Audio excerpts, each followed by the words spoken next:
Hi friends and welcome. मैं हूँ आपका होस्ट इरफान याकूब और आज मैं आपके लिए लाया हूँ लेस्कोस की एक मुनफरिद स्टोरी।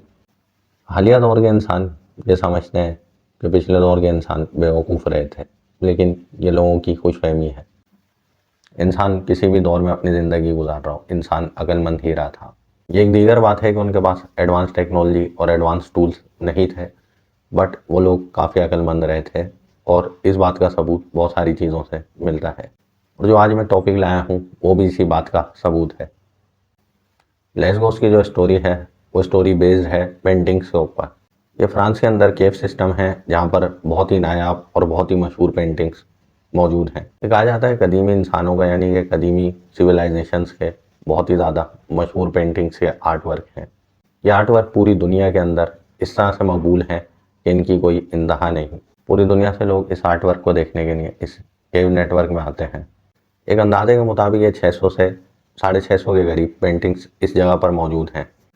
वैसे तो इनकी तादाद 6000 से भी ज़्यादा बताई जाती है, मगर खस्ता हाली की वजह से सिर्फ 600 और 650 पेंटिंग्स इस तरह की बाकी हैं जिनमें क्लियर समझ में आता है कि क्या चीज़ें थीं। यानी कि इनमें से बहुत सी पेंटिंग्स के जो निशानात थे वो मिट चुके हैं, यानी कि जो कलर्स उन पर किए गए थे वो मिट चुके हैं। यानी देखा जाए तो दुनिया में बहुत कदीमी सिविलाइजेशंस के आसार भी दुनिया में अब तक मिल चुके हैं, जिनमें से कहा जाता है कि इजिप्ट और ईरान सबसे ज़्यादा पुरानी सिविलाइजेशन हैं, जबकि हकीकत नहीं है। इससे पुरानी भी बहुत सी सिविलाइजेशन गुजरी हैं जिनके हिस्ट्री का ह्यूमंस को इतना ज़्यादा पता नहीं है, मालूमात नहीं है। इसमें काफ़ी डिफरेंट एरास दुनिया में इंसानों ने गुजारे हैं, यानी कि स्टोन एज से लेके अब तक टेक्नोलॉजी वर्ल्ड तक दुनिया में बहुत सारे दौर गुजरे हैं। इन दौरों के बारे में मैंने अपने रिसेंट व्लॉग में बताया है, जो कि ह्यूमन एवोल्यूशन के ऊपर मेरा व्लॉग है। मैं डिस्क्रिप्शन में उसका लिंक डाल दूंगा और आप जाके उसमें ह्यूमन एवोल्यूशन के बारे में सारी मालूमात हासिल कर सकते हैं कि किस तरह से इंसान ने अपना आगाज़ करा स्टोन एज से लेके टेक्नोलॉजी के दौर तक। लास्कॉक्स केव मिलते हैं फ्रांस के अंदर। फ्रांस के बारे में भी ये बात मशहूर है कि एक कदीमी सिविलाइजेशनों की जगह रही है। अगर हम इसकी पुरानी सिविलाइजेशंस के ऊपर जाते हैं तो सिमिलरली हमें कैटाकोम्ब ऑफ पेरिस की भी मिसाल मिल जाती है फ्रांस के अंदर ही। ये भी एक कदीमी जगह यहाँ पर मशहूर है, जबकि लेस्कोस केव नेटवर्क इससे भी कई सदियों पुरानी जगह है। इसके बारे में कोई एक फिक्स अंदाज़ा नहीं है कि किस दौर की जगह है, बट जो इसकी एक मुत्तफ़िका तारीख मिली है वो है 17,000 ईयर बैक की, यानी कि ह्यूमंस के पैलियोलिथिक एरा की सिविलाइजेशन थी। और ये जो भी सिविलाइजेशन गुजरी थी ये बहुत ज़्यादा आर्ट के ऊपर महारत रखने वाली सिविलाइजेशन थी। इन्होंने आर्ट एंड क्राफ्ट के ऊपर बहुत ज़्यादा महारत हासिल की हुई थी। जो इस केव के अंदर ये तस्वीरें मिली थी उनसे ये बात पता चलती थी ये लोग काफ़ी अच्छे आर्टिस्ट थे। 1979 में इस जगह को यूनेस्को वर्ल्ड हेरिटेज साइट में शामिल कर लिया गया था। 1940 में इसकी रिडिस्कवरी हुई थी और 1948 में ये पब्लिक के लिए ओपन भी किया गया था इस म्यूज़ियम को, जबकि 1965 के अंदर कहा जाता है इस म्यूज़ियम को बंद कर दिया गया था। उसकी वजह रही थी क्योंकि जो केव सिस्टम थे यहाँ पर ह्यूमिडिटी और सफोकेशन बहुत ज़्यादा हो रही थी लोगों को। इसके अलावा वहाँ पे वेंटिलेशन ना होने के बराबर थी और पेंटिंग्स को भी बहुत ज़्यादा नुकसान पहुँचाया जा रहा था। फ्रांस की गवर्नमेंट उस वक्त डिसीजन लेती है और इस मकाम को क्लोज कर देती है परमानेंटली। एक अच्छा डिसीजन था उस जगह पर इन पेंटिंग्स को सेव करने का, जबकि लोगों की बहुत ज़्यादा डिमांड के ऊपर फ्रांस की गवर्नमेंट इनके रेप्लिकास बनाना शुरू कर देती है।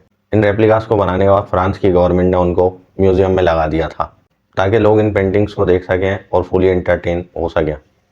ये एक बड़ा अच्छा और बहुत कामयाब डिसीजन रहा था फ्रांस की गवर्नमेंट का।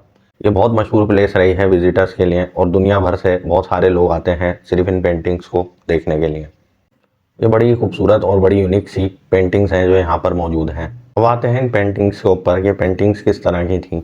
ये डिफरेंट किस्म की पेंटिंग्स थी जो कि 6000 की तादाद में थी, लेकिन इनमें से कुछ ही पेंटिंग्स ऐसी मौजूद थी जो कि अपनी सही हालत में थी। इन पेंटिंग्स को 3 ग्रुप्स में डिवाइड कर दिया जाता है।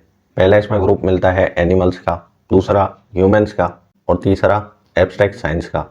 यानी कि इन 3 ग्रुप्स के अंदर इन पेंटिंग्स को म्यूजियम के अंदर इनके रेप्लिकास को बहुत अच्छी तरह से सजाया गया है। ये सिमिलरली उसी तरह से सजाई गई हैं जो ओरिजिनल केव में मौजूद हैं, यानी सिमिलरली ये ओरिजिनल केव की तरह ही इसको डेकोरेट किया गया है। इन आर्ट वर्क्स को, इन पेंटिंग्स को देख के लोगों की आंखें दंग रह जाती हैं। जो विजिटर यहाँ पर आते हैं वो इन पेंटिंग्स को और आर्ट वर्क को देख के बहुत ज़्यादा मुतासिर होते हैं। यानी कि बड़ी खूबसूरत पेंटिंग्स और बड़े खूबसूरत किस्म के आर्ट वर्क दीवारों के ऊपर मौजूद होते हैं। इसमें से काफ़ी आर्ट वर्क्स तो बहुत ज़्यादा मिस्टीरियस रहे हैं, जिससे अंदाज़ा होता था कि लोग बहुत ज़्यादा ज़हीन भी थे। यानी कि जो पेंटिंग्स मिली थी इनमें बात पता चलती थी कि लोग उस वक्त की मंजरकशी कर रहे थे। इस मंजरकशी में डिफरेंट एनिमल्स को इन्होंने आर्ट वर्क में लिया था। इनमें ज़्यादातर बड़े एनिमल्स आ जाते हैं, जैसा कि bull, bison, bear, cat, cow. इसके अलावा मेगलोसीरोस इसमें शामिल हैं। जबकि जो इसकी मशहूर पेंटिंग्स की जगहें हैं उनमें 4 बुल वाली पेंटिंग यहाँ पर सबसे ज़्यादा विजिटेड प्लेस कहलाती है। यानी कि जो 4 बुल वहाँ पर बने हुए हैं उनकी पेंटिंग को देखने के लिए बहुत ज़्यादा विजिटर्स उस गैलरी में जाते हैं। उस गैलरी के अंदर बुल्स की, बाइसन्स की और बियर्स की बहुत सारी पेंटिंग्स मौजूद हैं। जबकि दूसरी गैलरीज के अंदर भी बहुत ज़्यादा विजिटर्स जाते हैं, जैसा कि यूनिकॉर्न वाली गैलरी में बहुत विजिटर्स जाते हैं। ये भी एक बड़ी मिस्टीरियस सी बात थी कि उस वक्त के लोगों को यूनिकॉर्न के बारे में भी मालूमात थी, और हो सकता है कि उस दौर में यूनिकॉर्न का वजूद भी दुनिया में मौजूद हो। जबकि हॉर्स की पेंटिंग वाले जो एरिया है वो भी मोस्ट विजिटेड प्लेस कहलाती है इस जगह की। इसके अलावा काऊ, कैट और भी डिफरेंट एनिमल्स यहाँ पर बनाए गए हैं। जबकि मेगालोसीरस की भी यहाँ पर पेंटिंग्स बनाई गई हैं। मेगालोसीरस एक एक्सटिंक्ट एनिमल है जो कि बारहसिंगे की एक नस्ल है। यानी कि जो बारहसिंगा होता है ये उसी की एक्सटिंक्ट नस्ल है, लेकिन इसका साइज कहा जाता है बारहसिंगे से काफ़ी बड़ा था, और इसके जो हॉर्न्स, इसके सिंग थे वो भी बहुत डिफरेंट होते थे बारहसिंगे से। जबकि इसके अलावा एक गैलरी के अंदर ह्यूमंस की भी बहुत सारी तस्वीरें इनमें आर्ट वर्क में शामिल हैं। इसमें से कुछ उन्होंने उस वक्त के आर्ट वर्क की ह्यूमंस की पिक्चराइजेशन करी है, जिससे पता चलता है कि उस वक्त के दौर के लोगों की पिक्चराइजेशन कर रहे थे। जबकि इसके अलावा डिफरेंट साइंस यहाँ पर मिले हैं जो कि ज्योमेट्रिकल साइंस भी हैं, और इसके अलावा अनवेरीफाइड साइंस भी यहाँ पर मिले हैं। जो ज्योमेट्रिकल साइंस यहाँ पर बनाए गए हैं वो सबसे ज़्यादा छतों के ऊपर बनाए गए हैं डिफरेंट गैलरीज में। जबकि ये लोग 3 कलर्स के ऊपर ये पेंटिंग्स करते थे। इनमें एक रेड कलर था, एक ब्लैक कलर था और एक येलो कलर था। जबकि कहा जाता है कुछ पेंटिंग्स में रेड ऑक्साइड भी यहाँ पर देखा गया है। सिमिलरली इसी तरह अगर हम पुरानी सिविलाइजेशन के डिफरेंट एराज में जाते हैं तो इस तरह की पेंटिंग्स और भी मकामात पे मिली हैं, जिसमें 3 कलर सबसे ज़्यादा शामिल होते हैं। यानी कि अगर देखा जाए तो उस वक्त के लोग शायद और कलर्स बनाने में महारत नहीं रखते थे, यही 3 कलर सबसे ज़्यादा डिफरेंट पेंटिंग्स में मिलते थे। जबकि कुछ सिविलाइजेशंस के आसार में ब्लू और ग्रीन कलर भी देखे गए थे, लेकिन ये डिफरेंट सिविलाइजेशंस थी। ये जिस वक्त की सिविलाइजेशन थी हो सकता है उनके पास यही कलर बनाने की महारत हो, और ये हकीकत बात है, ये कलर बनाने में माहिर लोग रहे थे। क्योंकि इतनी कई सदियों और कई ज़माने गुजरने के बाद भी ये आर्ट वर्क बड़ी अच्छी हालत में मौजूद है, जिससे बात साबित होती है ये बड़े अच्छे कलर बनाने की महारत रखते थे। ना सिर्फ अच्छे कलर बनाने की महारत रखते थे बल्कि इनका आर्ट वर्क भी बड़ा ही खूबसूरत रहा था।